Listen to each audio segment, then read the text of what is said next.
Well, thank you very much, Norman, for those very stimulating and intriguing words. And now I'd like to invite back to the podium Ellie Gold for the purpose of making a presentation.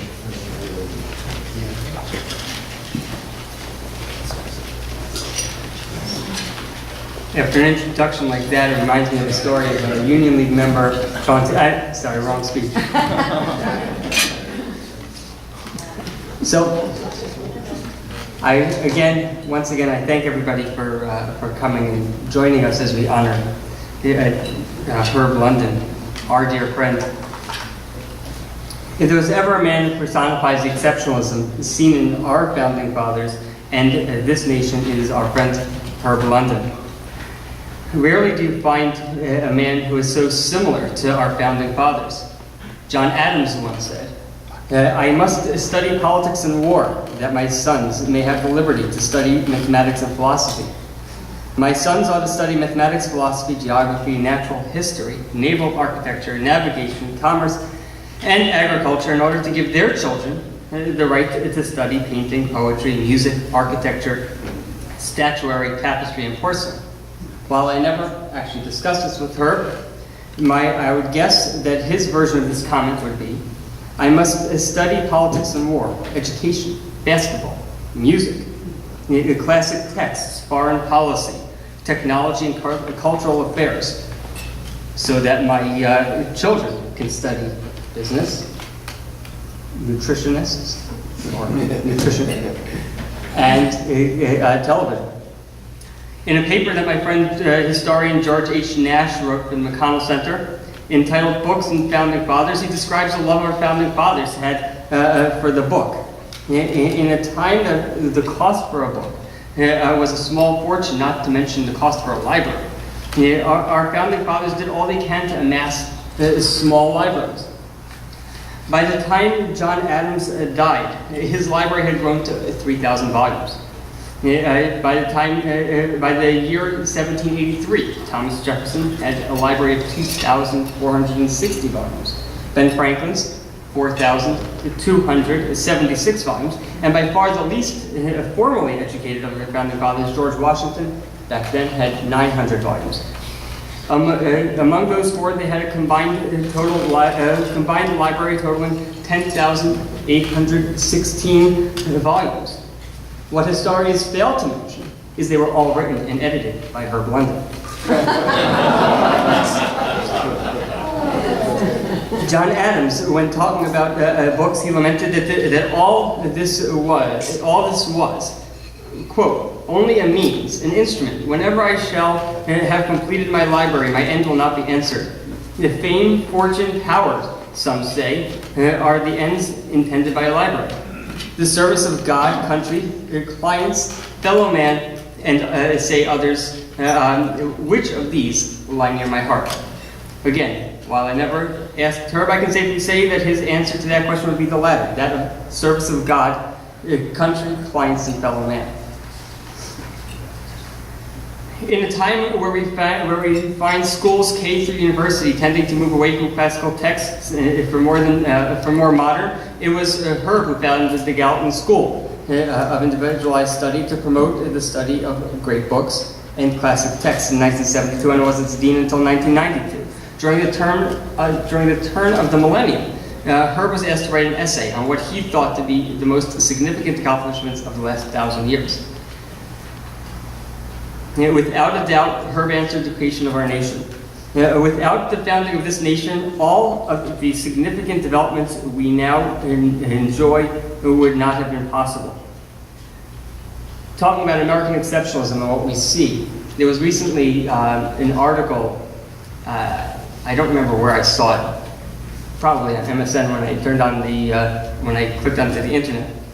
In the 2000 census, there were 163,036 people with the surname Washington. 90% of them were black. While George Washington lived in a time where we had slavery, it was those people who understood that while our nation has had some dark times, that it was George Washington who, and this nation can come past that. And we have taken the surname Washington to express that. As we see an ever-increasing liberalization of our governments and of our family values, of our media, and of our national security, it is Herb London who is shouting from the rooftops, stop. It is Herb London who is shouting for all our citizens to wake up and not lose the exceptionalism of this great nation. It is Herb London who is shouting to our president, do not compare our exceptionalism of our nation to that of other nations.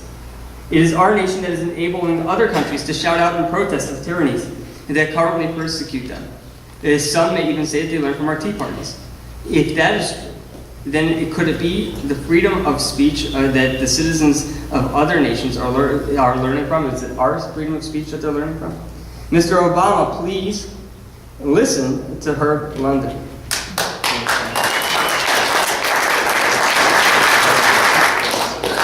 Ronald Reagan used to tell a story that 25 of San Francisco's top bootleggers were arrested back in the days of the false today. As they were being arraigned, the judge asked the usual question about their occupation. It seemed that the first 24 were all realtors. Finally, the judge asked the 25th prisoner, and how about you? To which he replied, I'm a bootlegger, Your Honor. The judge couldn't help but ask and said, and so how's business? To which the prisoner replied, it would be a lot better if there weren't so many realtors, Your Honor.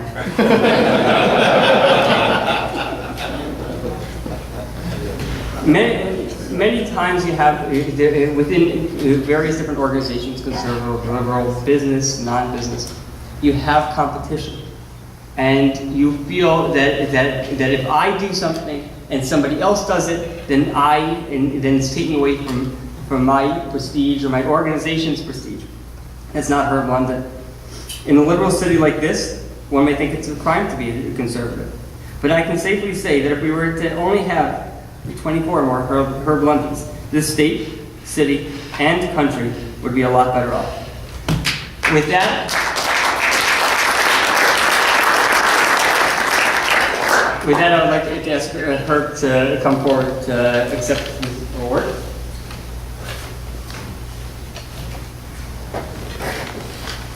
Now, this award is actually what I feel quite special because it's a painting of Independence Hall, oil painting done by the wife of one of our board members, Jane Ferguson, Jeff Ferguson's wife. Her art also appears on places such as John Travolta's yacht and various other exciting places. So, Herb, I would like to present this to you, our founding. Thank you.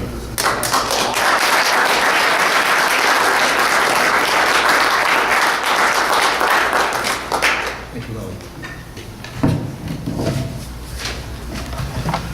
What can I possibly say after all of these extraordinary remarks?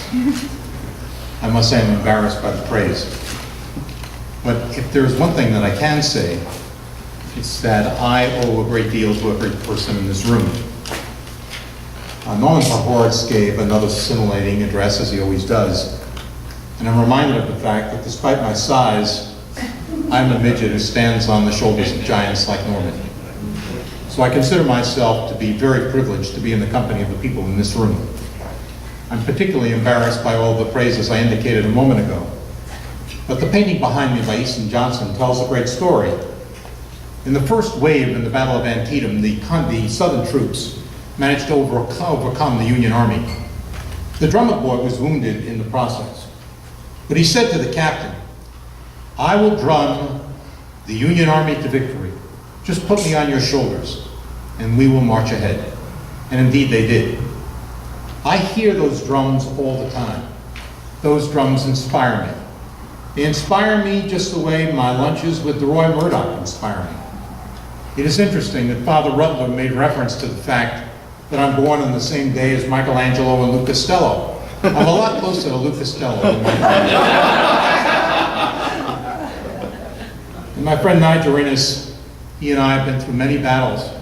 But I said to his father, I want you to know that Niger is not only my friend, he's my adopted son. And I mean that quite seriously. I care so deeply about Niger that I lament the fact he is now in Las Vegas, not in New York. It's a very significant loss for the city when Niger decided to go west. And so I'm privileged to be in the company of this extraordinary group. I could go around the room and talk about every person here, but I'm touched by the fact that you've come to honor me this evening. I feel as though I should be honoring you, because you are the people who helped to make this very, very insignificant life quite significant. I only wish my parents were here to see this. They were extraordinary people, very plain people, very average people in many ways, but they were devoted to their son, and I remain devoted to them all of my life. I'm reminded of the fact that the angel of death came to see a young man when he was 45 years old. When the angel of death entered his room, he said, "I'm only 45, I'm not ready to go." And the angel of death said to him, "Well, if you say a blessing every single day, you may live a very, very long life." And sure enough, every single day, this once young man said a blessing. 75 years later, at 120, he was tired. He said, "It's time to pass this mortal coil. I have had enough of life. I am eager to see my Maker." So he did not say a blessing. The angel of death came to him and said, "Why did you not say a blessing?" He said, "Because I'm tired, I'm weak, I'm frail, and it's time for me to meet my God." And the angel of death said, "Well, we can certainly make that happen." And the old man at 120 said, "Thank God." And the angel of death said, "See you tomorrow."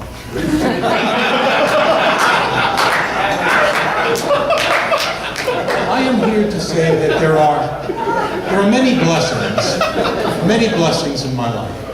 And one of the significant blessings is the fact that I live with the Secretary of Homeland Security, Vicki London.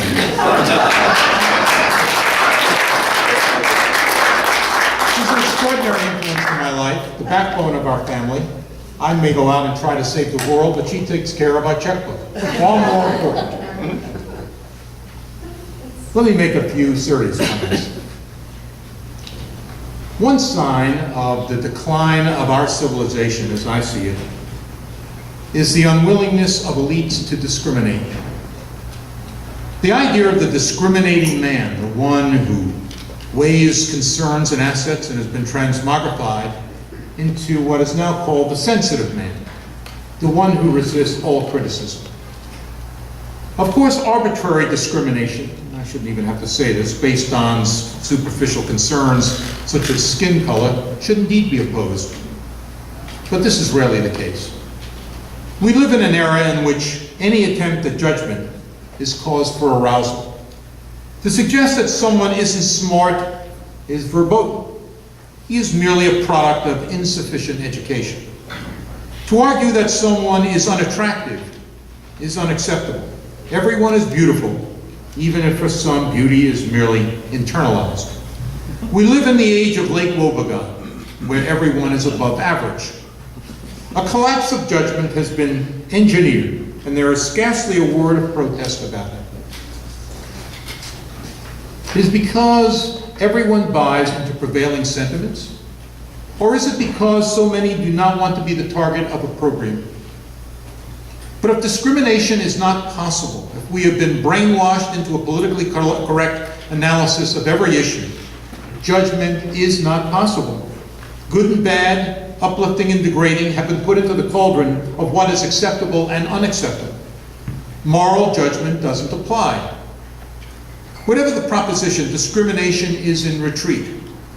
But while an unwillingness to take a stance is one dimension of civilizational decline, it does not compare in passion or intensity to preemptive capitulation, the desire to support the very movements that exist to undermine the West. In fact, the more extreme the movement, the more you find ardent defenders. For example, jihadists in the United States and European states, without equivocation, have a desire to create caliphates across the globe and to introduce Sharia as legal precedent. Remarkably, those on the left, who once renounced orthodoxies of any kind, now embrace the totalistic dimensions of Islam. They insist that the full panoply of civil rights be given to foreign combatants, we terrorists, of course. They contend that the Islamic faith promotes peace, even when every schoolboy knows Islam is designed to place the non-believer in a position of submission. The Danish government that once stood up to Islamic intimidation has seemingly collapsed. Now one minister after another finds some justification for Islamic violence, a rationalization that makes commonsensical defense of Western traditions untenable. And this is rapidly becoming the European defense model, as many judicial officials opt to maintain order rather than confront extremists. Can the West withstand this dual attack? One, a breakdown of judgmental standards, and two, a capitulation to the most radical forces on center stage? My answer is yes. If the West awakens from its ideological slumber and attempts to slaughter the dragon of intimidation. Here is the test. Can we marshal the energy and willpower to assert our interests? Can we call forth the traditions that gave birth to this exceptional nation, the America on a shining hill? This is not the first time the United States has been challenged, and probably not the last time either. In the past, we summoned the will to defend ourselves by reaching into the collective past where there's a residue of resiliency. America invariably rises to the occasion when it's called upon. That is the nation's hidden weapon. Has it been decimated by the degraded culture that no longer asks for personal sacrifice? As Adam Smith noted, there's a great deal of ruin in a nation, and I might add, in a civilization. But as Winston Churchill pointed out in A History of the English-Speaking Peoples, the future is unknowable, but the past should give us hope. As I see it, overcoming war, poverty, tragedy, brutality, and even murder suggests that mankind possesses the instinct for self-preservation, even if it isn't immediately apparent. We root for self-realization even as we fail to see our failures.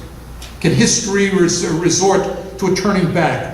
A dark ages where standards of any kind are in disarray except for the standard of might making right. For a time like the one we are in, it may seem that way. But recovery may be around the corner as an antitoxin for what ails us. History has a way of being pliable and unpredictable, stretching out before us unimagined scenarios of replenishment, just as the hour is darkest. This is the condition that offers hope amid the sundry examples of contemporary despair. In a world of manic pessimism, my realism seems like manic optimism. America can respond to a challenge, and I believe will respond with appropriate leadership.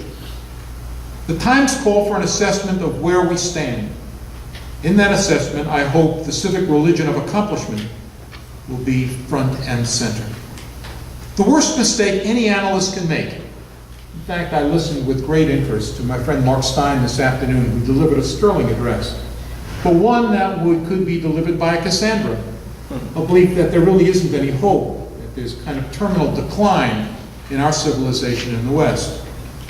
I refuse to believe that. The worst mistake I believe any analyst can make is to underestimate Americans. We take on the difficult immediately and the impossible slightly later. We build miracles that translate into the unexpected. It is a privilege to be part of this great country. Now, I understand full well why there are cynics in our midst. I understand full well why there are so many who have lost any hope in the United States. There are days when I listen to TV programs, watch TV programs, and arrive at the conclusion that indeed we are going downhill fairly rapidly. But at the same time, I remember full well all of the struggles we've been through. I made mention to Mark this afternoon of 1979, a year when we faced the Islamic Revolution in Iran, when the Soviets had invaded Afghanistan, when the holy areas in Mecca had been taken over by radicals, forcing extortion payments by the Saudi government. And we had double-digit inflation at home. And sure enough, the world changed in 1980 when Ronald Reagan was elected. So leadership can mean a great deal because the resiliency does exist in this nation. We are a nation that performs miracles. A story that I've told before for some of you, I will tell again, because it demonstrates something about the extraordinary changes that are possible in America. It's a story about a man named Fast Eddie. Fast Eddie lived in Chicago. He was one of the richest men in Chicago because he was a lawyer that worked for the Al Capone gang.